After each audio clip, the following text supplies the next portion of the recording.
I got to the point where I could make sense out of every single line on this drawing.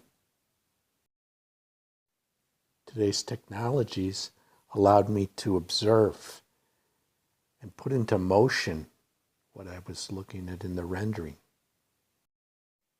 I could discern 45 relationships, and I realized they're in motion.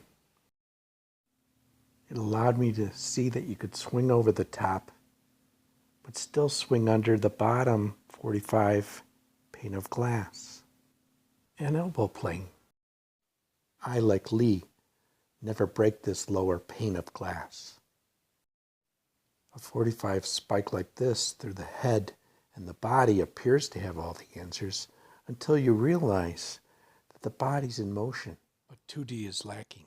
Raising the graph to the center of mass showed a beautiful 45 relationship. In fact, 90 degrees of the torso, arms, hands, and shaft are the angle for power. You can see Cmotion working in beautiful unison here.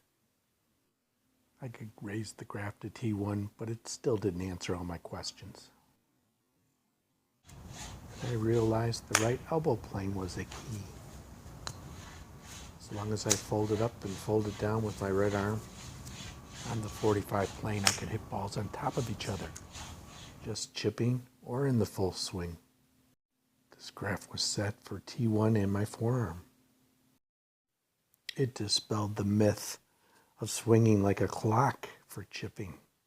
If I swing with feel, it simply didn't matter how I swung. Right elbow plane and arm position were the key.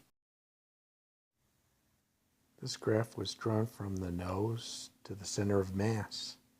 It made it obvious that there is no such thing as a pivot around a fixed axis. It did allow me to see 45s in motion and actually come up with an excellent Cmotion drill. I used this drill to mimic Lee's motion. Note the arm 45s. I filmed with unusual camera angles and was surprised to see how much my head moved. It totally destroyed the keep your head still myth. When I compared Lee at the same camera angle, notice that his nose would be at 0 degrees and only moves left to the 45-degree angle, and eventually he faces 90 degrees to the left. Also note that his shoulders turn to 45, but they rotate 180 degrees.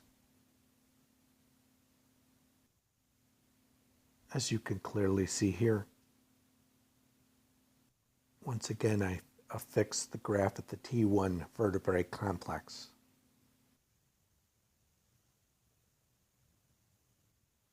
Such views allowed me to mimic his motion.